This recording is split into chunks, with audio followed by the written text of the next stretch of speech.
أهلا يا بنات، النهاردة هشارك معاكم مشتريات البلاك فرايداي والمنتجات اللي خلصتها آخر 3 شهور. هستخدم ايه مكانها ورأيي الصريح فيها. الفيديو متقسم 3 أجزاء: سكين كير وهير كير وبادي كير.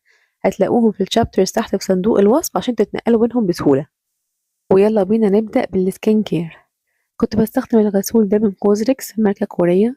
كان بينضف البشرة كويس من غير ما ينشفها. البي اتش بتاعه قليل فلطيف على البشرة، مناسب للاستخدام اليومي. و150 مللي، فقعد معايا شوية حلوين، يعني تقريبا 4 شهور. وهستخدم غسول أنوى مكانه، كان عليه 25% خصم تقريبا وريفيوهاته كويسة. فيه بانسينول وزنك وهيرونيك أسيد، فحسيته هيكون مناسب للشتا اللي احنا داخلين عليه. السيرم ده من يوسرين، بستخدمه بقالي فترة وإن شاء الله هنزل لكم قريب فيديو عنه بكل التفاصيل والتركات اللي زود من مفعوله على التصبغات. بس هو الحمد لله من الحاجات اللي فرقت معايا جدا في التصبغات القديمة والبقع البني. ولسه هكمل عليه علبة كمان عشان يبقى كورس كامل 6 شهور واستفاد منه واقدر انقل لكم التجربة كاملة. هو تقريبا بيقعد شهرين، دي 3 علبة ليا. بعد كده واقي الشمس من ايزنتري، كنت اتكلمت عنه بالتفصيل في فيديو هسيب لكم اللينك بتاعه. باختصار هو جميل ويرطب البشرة، حمايته كويسة بس الجلو بتاعه قوي قوي. لو حد ما بيحبش كده او بشرة دهنية مش هيكون مناسب.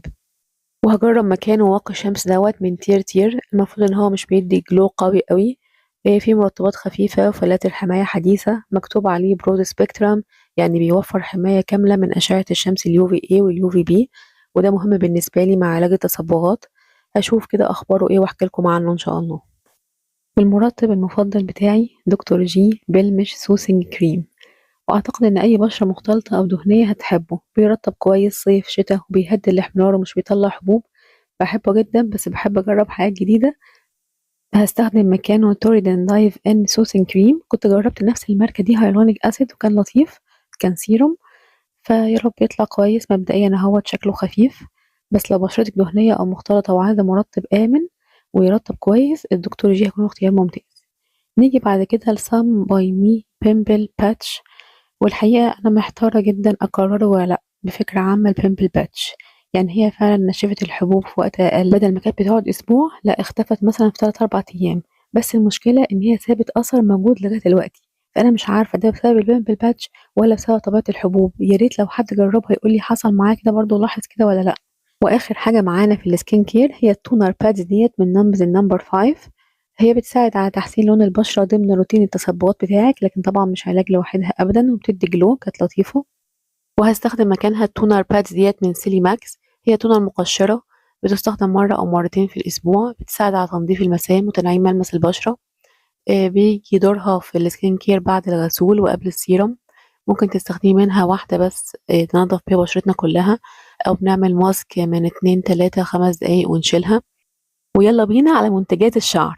الفترة اللي فاتت كنت ملتزمة بفيتامينات الشعر بيرفكتيل هير، وأكررها برضو الشهرين الجايين. انتوا عارفين الحاجات دي بتاخد وقت. علبة بيجي فيها 4 شرايط، الشريط فيه 15 كبسولة، بتكفي شهر. بدأت ألاحظ تحسن وتقليل في التساقط مع الالتزام من العلبة التانية تقريبا، دي 3 علبة ليا. ولما أخلصها هقول لكم ريفيو مفصل عنها إن شاء الله. بعد كده فيشي دينسي سوليوشن، بقالي 3 شهور تقريبا بستخدمه، هكمل عليه لسه شوية برضو. ملاحظة إن الشعر بقى أتقل والتساقط أحسن، لكن كإنبات مشفتش منه النتيجة دي. هو مخصص أكتر للتكثيف للشعر الخفيف وتقوية الشعر، مش علاج إنبات. مشكلته بس إنه بيخلص بسرعة قوي، يعني بالعافية بيكمل شهر ونص. بنقسم الشعر 4 أجزاء، كل جزء 5 بخات، يعني 20 بخة في المرة الواحدة 5 مرات في الأسبوع. وخلصت البلسم دوت من كريستاس، كنت أول مرة أجربه. حلو، بيدي ترطيب كويس للشعر، لكن بصراحة شايفة سعره مبالغ فيه شوية، لأن في أنواع كتيرة قوي بتدي نفس النتيجة. يمكن المميز فيه ريحته جميلة جدا تفضل لغاية تاني يوم. بس برضه مش هدفع فرق السعر ده عشان الريحة، إلا لو لقيته بقى بخصم كبير زي ما حصل المرة دي، ساعتها ممكن أتشجع وأكرره. هجرب مكانه البلسم دوت من فارماسيس بنص تمنه مثلا، وبرضه فيه مكونات بتدعم وتقوي الشعر اللي بيعاني من التساقط. هجربه وأقول لكم إن شاء الله تجربتي معاه. بعد كده الكريم اللي باحبه من كورير، براند مصري وبيانات عسل جدًا، بيتابعوكِ حتى بعد ما تشتري. وإن شاء الله أعمل لكم حلقة لوحدها مخصوصة عن منتجات كورير.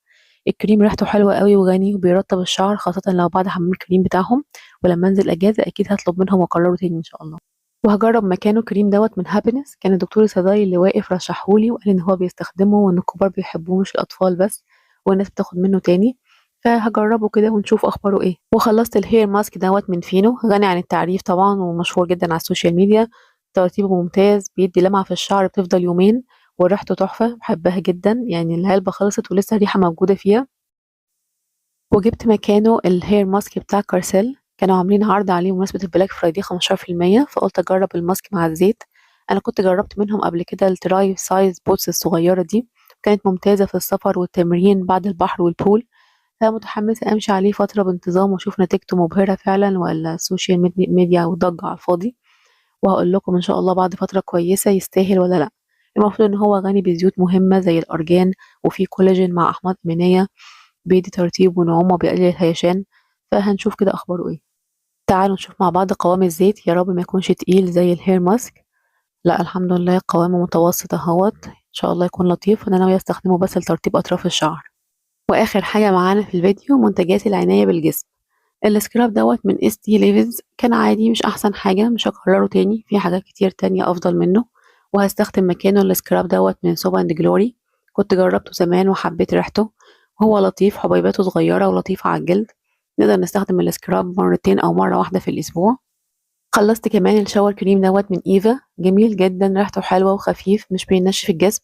وبالمناسبة كريم الايد من نفس اللاين اللي هو البيشنت، ريحته حلوة وترطيبه كويس، وهجيب منهم تاني لما انزل مصر ان شاء الله.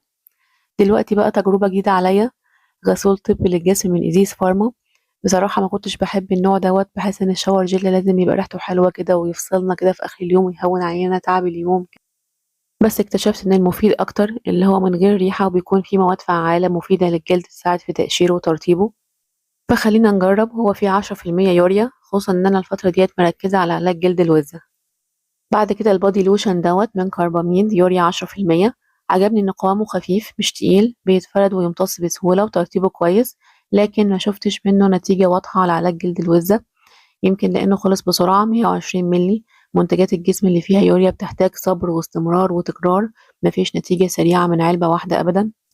وليه ريحة واضحة، فخدي بالك لو بتتحسسي من العطور. وهستخدم مكانه تترا هيدرو يوريا كريم، كنت بدور على نسبة يوريا تكون أعلى من 10%، فلقيته 15% يوريا. تعالوا نشوف قوامه مع بعض، لأن أنا مبحبش بصراحة الكريمات التقيلة، بتاخد وقت في الفرد والامتصاص، تبقى تقيلة على قلبي إن أنا استخدمها. بس هو شكله خفيف اهوت كويس. هشوف هيفرق مع جلد الوزة والترطيب في الشتاء وهرجع أقول لكم.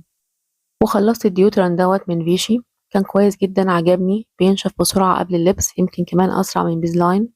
وهستخدم مكانه النوع دوت من بيزلاين. أنا جربت أنواع كتير قبل كده، وبحب اللي غطاه بينك واللي غطاه أورنج برضو، بس قلت أجرب نوع جديد. ده مكتوب عليه وايتنينج وأنتي بريسبرانت، فهنشوف أخباره إيه.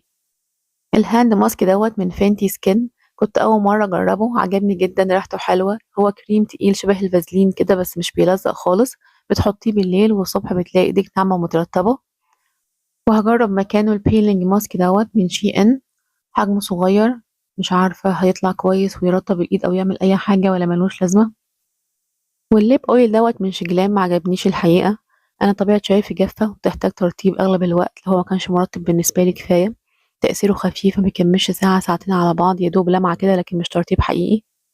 وآخر حاجة في الفيديو النهاردة واللي متحمسة له جدا، أكسس واي ليب أويل، يا رب يطلع لطيف. الدرجة ديت اسمها شيلد بيري. أنا بحب الليب أويل جدا، ويا سلام بقى لو حطيتي قبلها طبقة من الليب بالم بتاعتك، خصوصا في الشتاء والخروج في البرد، بيحافظ على شفايف من الجفاف، بيبقى شكله سيمبل وبسيط ورقيق. وبس كده يا بنات، ده كان روتين القديم والجديد. لو عندك أي سؤال عن أي منتج في الفيديو اكتبهولي في الكومنتس. يا رب الفيديو يكون خفيف عليكم واستفدتوا منه. ما تنسوش لايك وسبسكرايب، وشكرا لكم جدا، واشوفكم على خير قريب في فيديو جديد.